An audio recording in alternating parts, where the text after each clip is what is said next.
Hi విను. Toxic work culture ఇది బాగా పాపులర్ అవుతుందండి. టాక్సిక్ వర్క్ కల్చర్ అన్ని కార్పొరేట్ రంగంలో ఈ టాక్సిక్ వర్క్ కల్చర్ అనేది పెరిగిపోతుంది. దీనికి ఒక బలైన ఒక అమ్మాయి ఏంటంటే అన్నా సెబాస్టియన్ అనే కేరళ అమ్మాయి, 26 ఇయర్స్ అమ్మాయి, సిఏలో డిస్టింక్షన్తో పాస్ అయిన అమ్మాయి. ఎర్నెస్ట్ అండ్ యంగ్ ఈవై అనే ఒక కార్పొరేట్ కంపెనీలో జాబ్ సంపాదించుకుంది మార్చ్. ఈవై అనే కంపెనీ లోకంలోనే best company in accounts and management activities and వాళ్ళు. సో మార్చ్లో జాబ్ సంపాదించుకుంది. జూలై 20న కొలాప్స్ అవి హాస్పిటల్లో అడ్మిట్ అయిన తర్వాత చనిపోవడం జరిగింది. కానీ ఇప్పుడు ఏంటంటే సెప్టెంబర్, ఇప్పుడు ఈ ఇష్యూ బాగా వైరల్ అయింది. దీనికి కారణం ఏంటంటే ఈ అమ్మాయి తల్లి ఈ కంపెనీకి ఒక మెయిల్ పంపారు, ఆమె ఒక లెటర్ పంపారు. నా కూతురు చావుకు కారణం ఏంటంటే వర్క్ కల్చర్, మీ దాంట్లో ఉండే టాక్సిక్ వర్క్ కల్చర్ వల్లనే అని చెప్పి పంపడం జరిగింది. లెటర్ ఏంటంటే బాగా వైరల్ అవి బాగా పాపులర్ అయిన తర్వాత దీని మీద ఒక ఇష్యూ జరగడంతో కేరళ గవర్నమెంట్ కూడా దీని మీద ఒక రూల్ తీసుకురావాలి ఈ కార్పొరేట్ కల్చర్ మీద అని చెప్పి వాళ్ళు ప్రపోజ్ చేయటం. అలాగే సెంట్రల్ లేబర్ మినిస్టర్ కూడా దీని మీద ఒక యాక్షన్ తీసుకోవాలి, ఎందుకు ఇలా జరిగింది దీన్ని ఇన్వెస్టిగేట్. సో ఈ ఇష్యూ ఇంత బర్నింగ్ జరుగుతున్నప్పుడు మనం ఆలోచించవలసిన విషయం ఏంటంటే ఈ యొక్క కార్పొరేట్లో ఉండే వర్క్ కల్చర్ టాక్సికా కాదా? సో 100% టాక్సిక్ అండి. యాక్చువల్గా నేను కార్పొరేట్ ట్రైనర్గా నేను అనేక కంపెనీస్ విజిట్ చేస్తూ ఉంటాను, నేను అనేక మందితో ఇంటరాక్ట్ చేస్తూ ఉంటాను, చాలా కౌన్సిలింగ్స్ చేస్తాను ఈ ఎంప్లాయీస్కి. వాళ్ళ దగ్గర నుంచి ఉండే డేటా, ఫీడ్బ్యాక్, వాళ్ళ యొక్క కౌన్సిలింగ్ యొక్క బ్యాక్గ్రౌండ్స్తో నేను మాట్లాడే విషయాలు. ఈరోజు కార్పొరేట్స్కి కావాల్సింది ఏంటంటే రూపాయి పెట్టుబడి పెడితే దాంట్లోంచి 100 రూపాయలు తీసుకోవాలి, తప్పేం లేదండి. వాళ్ళ యొక్క బుర్ర పెట్టి బిజినెస్ చేయటం తప్పేం లేదు. ఏ కార్పొరేట్ అయినా అలాగే జరిగింది. సందర్భం దొరికితే డబ్బులు చేసుకోవడం. మనం ఏ కార్పొరేట్ తీసుకున్నా ఇలాగే వాళ్ళ సమయం సందర్భం బట్టి వాళ్ళకి బిజినెస్ ఒకటే వాళ్ళ కాన్సెప్ట్, డబ్బులు సంపాదించడం. దానికోసం ఏంటంటే వాళ్ళు స్టాఫ్ని పిండుతారు, పిప్పి చేస్తారు, చెరుకు రసం తీస్తుంటారు, పల్ప్ తీస్తూ ఉంటారు. నేను ఒకసారి ఈ ఆర్టికల్ చదివాను కూడా. అమెజాన్లో అసలు యాక్చువల్గా కూర్చోడానికి కూడా ఉండదండి. యాక్చువల్గా వేర్ హౌస్లో వాళ్ళ ఎంప్లాయీస్కి ఏంటంటే అంత హెఫ్టిక్ జాబ్. కామర్స్ ప్లాట్ఫామ్లో వేర్ హౌస్లో వర్క్ చేసే చాలా కంపెనీస్ యొక్క స్టాఫ్ చాలా సందర్భాల్లో చెప్పడం ఏంటంటే వాళ్ళకి వాష్రూమ్కి వెళ్ళడానికి కూడా టైం ఉండదటండి. Continuous they have to keep on packing and moving things. So ఏంటంటే రిజల్ట్స్ కావాలి, కంపెనీకి ఏంటి రిజల్ట్స్ కావాలి. అదే ఒక ప్రాసెస్లో ఈ అమ్మాయి ఈవై అనే కంపెనీలో వర్క్ ప్రెషర్ బాగా పెరిగిపోయిందని చెప్పి పేరెంట్స్ ఆ లెటర్లో రాయటం. ఏంటంటే ఈ అమ్మాయి చాలాసార్లు పేరెంట్స్ చెప్పిందట వర్క్ ప్రెషర్, కానీ పేరెంట్స్ వదిలేసి ఆ జాబ్ వదిలేసి రమ్మని చెప్పిన. ఏంటంటే ఈరోజు యువతరానికి ఏంటంటే they want a career important. ఏంటంటే మార్చ్లో జాయిన్ అయింది, అప్పుడే 2 months ఎలా వదిలేస్తాం. సో అలాంటి మంచి కంపెనీలో జాబ్ దొరకటమే గ్రేట్. యాక్చువల్గా ఆ ఒక కంపెనీలో కంటిన్యూ చేస్తే కెరియర్ గ్రాఫ్ బాగుంటుంది, మిగతా కంపెనీస్కి అప్లై చేసినప్పుడు ఈ బ్యాకింగ్ బాగుంటుంది అని చెప్పి తన కంటిన్యూ ఉంటుంది. కానీ ఒకటి ఏదైనా సరే ఈ అమ్మాయి యొక్క విషయంలో ఏంటంటే కొన్ని రిపోర్ట్స్ వచ్చినాయి. మేనేజర్ ఎంత ప్రెషర్ పెట్టాడు అంటే మేనేజర్ క్రికెట్ మ్యాచ్ చూడడం కోసం తన టైం అడ్జస్ట్ చేయడం కోసం ఈ అమ్మాయికి ఫుల్ వర్క్ లోడ్ పెట్టేవారట. సో కంటిన్యూస్గా వర్క్ చేసినప్పుడు ఏమవుతుంది, ఒత్తిడి పెరుగుతుంది, స్ట్రెస్ పెరుగుతుంది. ఇంత టాక్సిక్ కల్చర్లో మన యువతరం పనిచేస్తుంది. ఒకటి మన యువతరం గురించి ఆలోచించినప్పుడు ఏంటంటే మన పిల్లల్ని తీసుకున్నట్లయితే పిల్లల్ని 6th క్లాస్ మొదలప్పటి మనం ఏం చేస్తున్నాం, కార్పొరేట్ విద్యా విధానాన్ని పంపిస్తున్నాం. మామూలు స్ట్రెస్ లేని స్కూల్ నుంచి కార్పొరేట్ స్కూల్ పంపిస్తున్నాం. ఎందుకంటే హై అంబిషన్స్, ఎక్స్పెక్టేషన్స్ మనకి పిల్లలకి, ఇంటి పక్కన వాళ్ళకి, ఎదురింటి వాళ్ళకి, మన రిలేటివ్స్ అందరికీ ఉండే ఎక్స్పెక్టేషన్స్తో మన పిల్లల్ని ప్రెషరైజ్ చేసి 6th నుంచి చదివిస్తాం.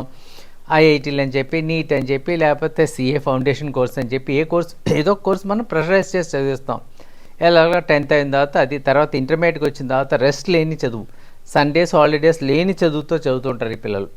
అది అయిన తర్వాత ప్రొఫెషనల్ కోర్సెస్కి వెళ్ళినప్పుడు కూడా ఇంతే. మీకు తెలుసు కదా ప్రొఫెషనల్ కోర్సెస్ ఐఐటీ ఎట్లా ఉంటుందో, లేకపోతే ఇంజనీరింగ్ చదివేటప్పుడు ఎట్లా ఉంటుందో, తర్వాత మెడిసిన్ చదివితే మీరు చెప్పక్కర్లేదు. కొన్ని సంవత్సరాల జీవితంలో మనం ఆ ఎడ్యుకేషన్ కోసం త్యాగం చేయవలసిందే. సిఏ పరిస్థితి తెలుసు కదా మీకు, పేపర్స్ పోతే మళ్ళీ పేపర్స్ రాయాలి, అంత హార్డ్ కోర్స్ అది. సో అలాంటి కోర్సెస్ చేసిన తర్వాత ఇలాంటి కంపెనీస్ వెతుక్కుంటూ వెళ్ళి జాబ్ చేయడం, ఆ కెరీర్ ఒక ట్రాక్ రికార్డ్ మెయింటైన్ చేయడం కోసం ఏంటంటే కంపెనీస్ త్వరగా రిజైన్ చేయరు. ఎందుకంటే రిజైన్ చేస్తే కూడా ఏంటంటే ఒకవేళ రిజైన్ చేస్తే మన రెజ్యూమేలో ప్రీవియస్ కంపెనీలోంచి ఎందుకు క్విట్ చేశారని అడుగుతారు. అదే షార్ట్ టర్మ్ ఆ కంపెనీలో వర్క్ చేసినట్టు బ్యాడ్ రిమార్క్ వస్తుంది. ఇలాంటి కారణాల చేత ఏంటంటే యువతను తప్పకుండా బై ఫోర్స్ వర్క్ చేయాల్సిన పరిస్థితి. సో కంపెనీ బ్రాండింగ్స్ కోసం వర్క్ చేస్తారు. సాఫ్ట్వేర్ ఎంప్లాయీస్ కూడా ఇదే పరిస్థితిలో ఉన్నారండి. వాళ్ళు కూడా ఏంటంటే కంటిన్యూస్ వర్క్. సో కోవిడ్ వచ్చిన తర్వాత వరమా లేకపోతే షాప్మా తెలియదు, కాకపోతే ఒకటి మొదలైందండి, వర్క్ ఫ్రమ్ హోమ్. చాలామంది అనుకుంటారు ఈ వర్క్ ఫ్రమ్ హోమ్ అనేది చాలా హ్యాపీగా ఉన్నారు, ఇంటి దగ్గర వర్క్ చేస్తున్నారు. నేను ఎంతోమంది కౌన్సిలింగ్ చేస్తాను, ఎంతోమందితో మాట్లాడుతాను, వాళ్ళు ఎవరు హ్యాపీ కాదు. వర్క్ ఫ్రమ్ హోమ్ అనేది హ్యాపీ కాదు. ఎందుకంటే దానికంటూ ఒక టైం ఉంటుందండి. వర్క్ ఫ్రమ్ హోమ్ అంటే టైం ఉండదు. ఏంటంటే ఆఫీస్ అయితే ఆఫీస్ అవర్స్ ఉంటాయండి, 8 అవర్స్ లేకపోతే 10 అవర్స్ కంటిన్యూస్. అదే ఈ వర్క్ ఫ్రమ్ హోమ్ కాన్సెప్ట్ వచ్చిన తర్వాత ఈ 8 to 10 అవర్స్తో ఎడిషనల్గా బాస్ కానీ మేనేజర్ కానీ ఎప్పుడు ఫోన్ చేసినా, ఎప్పుడు వాట్సాప్ మెసేజ్ పెట్టినా, లేకపోతే అఫీషియల్ మెయిల్ పెట్టినా మనం వర్క్ చేయాల్సింది. ఇది పరిస్థితి యాక్చువల్గా. ఎన్నో సందర్భాలు చాలామంది చెప్తుంటారు, మా ఇంట్లో వాళ్ళకి ఒంట్లో బాగా మేము హాస్పిటల్ అడ్మిట్ చేసినప్పుడు అక్కడ కూడా ల్యాప్టాప్ పెట్టి వర్క్ చేసిన పరిస్థితి ఉంది. ఈరోజు రిసార్ట్స్ కూడా దీనికోసం స్పెషల్ టూరిజం ప్యాకేజెస్ రన్ చేస్తున్నాయి. ఏంటంటే అవే ఫ్రమ్ ఆఫీస్ టూరిజం. అంటే ఏం లేదండి, ఆఫీస్లోంచి మనం బయటకు వెకేషన్కి వచ్చినా సరే మనకి వైఫై, ఇంటర్నెట్ లేకపోతే మిగతా కనెక్టివిటీతో వాళ్ళ ఆఫీస్ సెటప్ని ఆ రిసార్ట్స్లో, హోటల్స్లోని అరేంజ్ చేస్తున్నారు. సో అలాంటి పరిస్థితుల్లోకి వెళ్ళిపోయి ముందు మనం బిహెచ్కే హౌసెస్ అని బెడ్రూమ్, హాల్, కిచెన్ అది 2 కానీ 3 కానీ ఉండేది. ఇప్పుడు ఏంటంటే దాంతోపాటు ఓ కూడా యాడ్ అయింది, ఓబిహెచ్కే అంటే ఆఫీస్, బెడ్రూమ్, హాల్, కిచెన్ ఇట్లాంటి కాన్సెప్ట్లోకి వెళ్ళిపోతుంది అనమాట. ఏంటంటే ఇంటి దగ్గర నుంచి మనం వర్క్ చేయాల్సిన పరిస్థితి మొదలవుతుంది. ఇది ఒక పెద్ద కల్చర్. కొన్ని కంట్రీస్లో ఏంటంటే లా టు డిస్కనెక్ట్ అని చెప్పి ఒక లా కూడా, రైట్ టు డిస్కనెక్ట్. అంటే మాకు ఆఫీస్ అవర్స్ కానీ టైంలో మాకు ఈమెయిల్స్ కానీ లేకపోతే ఎలక్ట్రానిక్ గ్యాడ్జెట్స్ కానీ యూజ్ చేస్తే ఫోర్స్ ఇవ్వకూడదు, మాకు లిబర్టీ కావాలి, మాకు ఇంటి దగ్గర మాకు ఫ్రీడమ్ కావాలి, మా ఇంటి దగ్గర వర్క్ లైఫ్ బ్యాలెన్స్ కావాలని చెప్పేసి చాలా ఉన్నాయండి. సో ఇక్కడ ఏంటంటే ఇలాంటివి ప్రతి ఒక్కరు ఈ స్ట్రెస్ ఫీల్ అవుతున్నారు. ఈ స్ట్రెస్కి కారణం ఏంటంటే ఓవర్లోడ్, తర్వాత టార్గెట్ మీటింగ్. 100% కంపెనీస్ ఏంటంటే ఒకే ఒక కాన్సెప్ట్. కంపెనీస్కి ఏంటంటే ప్రైవేట్ కంపెనీస్కి మనం పే చేస్తున్నాము, వాడు వర్క్ చేయాలి, ఇదే మనం పే చేస్తున్నాం, వాడు వర్క్ చేయాలి. సో ఇది బాగా పెరిగిపోయింది. ఎప్పుడంటే మనకి ఎప్పుడైతే ఈ టెక్నాలజీ పెరిగిందో, తర్వాత రిమోట్ వర్కింగ్ అనే కాన్సెప్ట్ పెరిగిందో, తర్వాత ఈ స్టార్టప్స్ పెరగడంతో ఇంకా బాగా ఎక్కువైపోయింది. ఈ స్టార్టప్ కల్చర్ ఎప్పుడు మొదలైందో ఇలాంటి వర్కాలిక్స్ని తయారు చేసే కాన్సెప్ట్స్ పెరిగిపోయినాయి. కావాల్సి ఉండు లేకపోతే పో. సో వెళ్ళిపోతే ఏంటంటే మళ్ళీ రెజ్యూమేలో రిమార్క్ ఉంటుంది, షార్ట్ డ్యూరేషన్ వర్క్ చేస్తుంది. అందుకని చచ్చినట్టు వర్క్ చేస్తారండి 2-3 years. కొన్ని కంపెనీస్ అయితే బాండ్స్, కమిట్మెంట్స్ వర్క్ చేయించడం వల్ల ఏంటంటే కంటిన్యూస్ వర్క్ చేయడం. ఏంటంటే ఫ్యామిలీ లైఫ్ లేదు, పర్సనల్ లైఫ్ లేదు. ఎన్నో సందర్భాల్లో పిల్లలు కూడా, కొత్తగా పెళ్ళైన దంపతులు ఎంతోమంది ఈ ఇద్దరు వర్క్ చేయడం, ఈ వర్క్ ప్రెషర్స్, వర్కాలిక్స్ వల్ల ఏమవుతుందంటే వాళ్ళ యొక్క దాంపత్య జీవితం చాలా దారుణమైన స్థితికి వెళ్ళిపోయింది. వాళ్ళ పిల్లల్ని కనాలా వద్దా అన్న కన్ఫ్యూషన్ ఉండిపోతున్నారండి. ఒక ఏజ్ దాటిన తర్వాత ఏంటంటే మళ్ళీ పిల్లలు పుట్టకపోవడం, తర్వాత మిగతా IVF ఇలాంటి ప్రాసెస్కి వెళ్ళి పిల్లల్ని కనవలసిన పరిస్థితికి వెళ్ళిపోయి కేసులు చాలా చూస్తున్నాం. ఎందుకంటే దీని అన్నిటికీ ఏంటంటే సొల్యూషన్స్ ఏంటంటే వర్క్ అనేది 8 hours as per rule, as per law of the land ఏంటంటే 8 hours మాత్రమే ఉండాలండి. ఎక్స్ట్రా అవర్స్, ఎక్స్టెండెడ్ అవర్స్లో వర్క్స్ అసలు పెట్టకూడదండి. నా ఎక్స్పీరియన్స్లో ఎన్నో కంపెనీస్ కన్సల్టెంట్గా వెళ్ళినప్పుడు నేను కౌన్సిల్ చేసిన దాంట్లో వాళ్ళు చెప్తూ ఉంటారు, మాకు ఎక్స్టెండెడ్ అవర్స్, మా 8 hours, 10 hours, కొంతమంది 12 hours దాటిన తర్వాత కూడా మేము కంపెనీ నుంచి బయటకు వెళ్ళవలసిన పరిస్థితులు అని చెప్పి విన్నాను. ఒక్కసారి ఒక కంపెనీలో ఒక ఎంప్లాయీని కౌన్సిల్ చేసినప్పుడు ఆయన చెప్పింది ఏంటంటే, మా బాస్ కూర్చొని ఉంటాడండి, ఆయన పని అయిపోయిన తర్వాత కూడా, ఎందుకంటే వాళ్ళ పిల్లల్ని పిక్ చేసే టైంకి స్కూల్లో, కాలేజ్ అయిన తర్వాత అంతవరకు మేము వెళ్తే బాగోద్దని మేము ఉండిపోతాం. ఇలాంటి హెఫ్టిక్ బాసెస్ దగ్గర వర్క్ చేయడం చాలా కష్టమండి.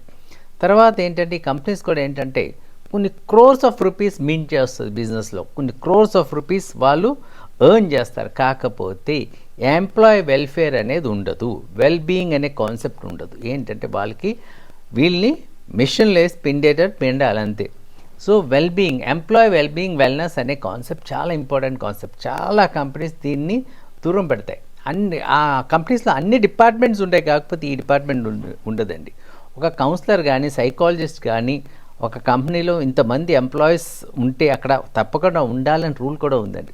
ఆ రూల్ని ఎక్కడ ఫాలో చేయరు. ఎందుకంటే ఈ కంపెనీస్కి ఏంటంటే ఎంత స్టింజీ మైండ్ అంటే ఇలాంటి ప్రొఫెషనల్స్ని అపాయింట్ చేస్తే వాళ్ళ బడ్జెట్లో ఎక్స్టెండెడ్ బడ్జెట్ ఉండాలి, కొత్త బడ్జెట్ దాన్ని క్రియేట్ చేయాలనే కాన్సెప్ట్తో వాళ్ళు అపాయింట్ చేయరు. ఒకటండి, ఒకవేళ అపాయింట్ చేస్తే ఎప్పుడు చేస్తారు తెలుసా అండి, ఏదైనా ఆడిట్స్ ఉన్నప్పుడు, లేకపోతే సెంట్రల్ గవర్నమెంటో లేకపోతే స్టేట్ గవర్నమెంట్ ఇన్స్పెక్షన్స్ ఉన్నప్పుడు, లేకపోతే సర్టిఫికేషన్స్కి వెళ్ళినప్పుడు ఏం చేస్తారు, టెంపరీగా కన్సల్టెంట్స్ కింద పెట్టుకుంటారు, టెంపరీగా చూపిస్తారు. చూపించిన తర్వాత ఏం చేస్తారంటే వీళ్ళు తర్వాత డిస్కంటిన్యూ చేస్తారు. సో కొన్ని కంపెనీస్ ఏంటంటే అపాయింట్ చేసిన తర్వాత కొంతకాలం వరకు చూసిన తర్వాత ఎంప్లాయీస్ ఎవరు రావట్లేదు, కౌన్సిలింగ్స్ రావట్లేదు అని చెప్పి వీళ్ళు ఏం చేస్తారు, ఆ ప్రోగ్రామ్తో డిస్కంటిన్యూ చేస్తారు. ఒకటి గుర్తించాలి, ఎవరికైనా సైకలాజికల్ ప్రాబ్లమ్స్ ఉన్నప్పుడు వాళ్ళ ఆ ఒక ప్రొఫెషనల్ అప్రోచ్ అవుతారు. రోజు అప్రోచ్ అవ్వాలి, రోజు ఒక 20 మంది ఎంప్లాయీస్ ఒక కౌన్సిలర్ దగ్గరికి వెళ్తాడు అని కంపెనీ ఎప్పుడు అనుకోకూడదండి. ఎందుకంటే because it differs. So case to case it differs. కొన్ని కంపెనీస్ ఏం చేస్తున్నాయంటే హెల్ప్ లైన్ పెట్టేస్తాయండి, కార్పొరేట్ ఆఫీస్లో హెల్ప్ లైన్ పెట్టేసి ఒక ఫోన్ నెంబర్ ఇచ్చేస్తారు. ఇచ్చేసి మీకు ఏమైనా ప్రాబ్లం ఉంటే వాళ్ళని కాల్ చేయండి, వాళ్ళు మీకు గైడెన్స్ ఇస్తారు, కౌన్సిలింగ్ ఇస్తారని చెప్తారు. ఎంతమంది చేస్తారు చెప్పండి దానికి? ఆ నెంబర్కి ఎంతమంది చేస్తారు? ఒకవేళ చేసిన రిజల్ట్ ఉంటుందో ఉండదు. ఫేస్ టు ఫేస్ ఎప్పుడు ఇంటరాక్ట్ అవుతామో అప్పుడే దాంట్లో రిజల్ట్. ఇలాంటి ఫ్యాక్టర్స్ వలన చాలా డిప్రెషన్ తర్వాత స్ట్రెస్కి లోన్ అవుతున్నారు. ఎందుకంటే ఎవరితోని చెప్పుకోవడానికి లేకపోతే ఒక సజెషన్ దొరక, ఒక వెల్బీయింగ్కి ఆస్కారం లేక, ఒక కౌన్సిలింగ్ దొరకక ఏంటంటే ఎంప్లాయీస్ ఇలా ఒత్తిడికి ఫీల్ అవ్వి ఈ టాక్సిక్ కల్చర్లో వాళ్ళు ప్రాణాలు తీసుకుంటున్నారు, లేకపోతే వాళ్ళు హెల్త్ ఇష్యూస్ వల్ల ఇలా కొలాప్స్ అయిపోయి చనిపోతున్నారు. కేరళలో అన్నా సెబాస్టియన్ కేసే అలాంటి కేసు అండి యాక్చువల్గా. బికాస్ సరైన హెల్ప్ సరిగ్గా దొరకలేదు యాక్చువల్గా. ఆమెకు ఒక కౌన్సిలింగ్ కానీ రిలాక్సేషన్ కానీ ఉంటే ఇలా జరగకపోతుంది. ఇంకోటి ఏంటంటే ఇండియాలో కూడా నేను చెప్పాను కదండి, ముందు వచ్చిన ఇది ఉంది కదా, రైట్ టు డిస్కనెక్ట్ అనే కాన్సెప్ట్ 100% చేయాలి. 8 hours.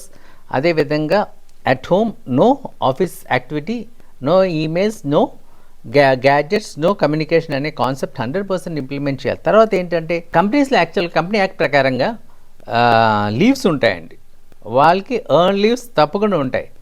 సో వాళ్ళ యొక్క రైట్ లీవ్ అనేది యాక్చువల్గా కొన్ని కంపెనీస్ ఆ లీవ్స్ కూడా ఇవ్వండి ఎంప్లాయీస్కి. ఏదో రీజన్తో బాస్ వాళ్ళు ఉంచేస్తాడు. సో వాళ్ళ లీవ్స్ ఇయర్లో వేస్ట్ అయిపోతూ ఉంటాయి. సో అది కూడా పెద్ద ప్రాబ్లం అండి యాక్చువల్గా. ఎప్పుడైతే లీవ్ ఉందో వాళ్ళకి ఏంటంటే ఫ్యామిలీతోనో లేకపోతే రిక్రియేషన్కో ఆస్కారం ఉంటుంది. ఇంకోటి ఏంటంటే మెయిన్ ఏంటంటే wellness activities, corporate 100% yoga, stress management, తర్వాత బ్రీదింగ్ ఎక్సర్సైజ్ లాంటి యాక్టివిటీస్, తర్వాత రిక్రియేషన్, ఫన్ యాక్టివిటీస్ అప్పుడప్పుడు ఉండాలి. అదేవిధంగా వీళ్ళకి వెకేషన్ తప్పకుండా వెళ్ళే ఛాన్సెస్ ఇవ్వాలి. అదేవిధంగా ఫ్యామిలీ గెట్ టుగెదర్స్ కూడా ఎంకరేజ్ చేయాలి. తర్వాత ఎంప్లాయ్ వెల్బీయింగ్కి పెద్దపీట వేయాలి కంపెనీస్, కార్పొరేట్స్. డబ్బు సంపాదిస్తున్నారంటే 100% ఈ ఎంప్లాయీస్ వల్లే మీరు సంపాదిస్తున్నారు. కాబట్టి కంపెనీస్ ఇలాంటి ఇష్యూస్ మళ్ళీ ఈ టాక్సిక్ వర్క్ కల్చర్ నుండి ఎంప్లాయీస్ని బయటికి తీసుకురావడం కోసం వెల్నెస్ ప్రోగ్రామ్స్, కౌన్సిలింగ్ ప్రోగ్రామ్స్ ఇలాంటివి ఆర్గనైజ్ చేయాలి. 100% వాళ్ళకి లీవ్స్ ఉంటే ఆ లీవ్స్ కరెక్ట్గా వాళ్ళకి ఇవ్వటం, వాళ్ళని రిక్రియేషన్ పంపే యాక్టివిటీస్ కూడా కంపెనీ చేయాలి. అదేవిధంగా ఇన్బోర్డ్ గేమ్స్, ఇన్బోర్డ్ యాక్టివిటీస్, తర్వాత మధ్యలో బ్రేక్స్ 100% ఇచ్చినట్లయితే ఎంప్లాయీస్ చక్కగా ఉంటారు, వెల్నెస్తో ఉంటారు. ఎప్పుడైతే ఎంప్లాయ్ వెల్నెస్తో ఉంటాడో 100% ఆ కంపెనీ సక్సెస్ఫుల్గా ఉంటుంది. ఆ కంపెనీ బాగుంటే ఎంప్లాయీస్ బాగుంటారు, ఎంప్లాయీస్ బాగుంటే కంపెనీ బాగుంటుంది. Win win situation. సో ఏమంటారు? మీ ఒపీనియన్స్, మీ కామెంట్స్ కింద పెట్టండి. Thank you.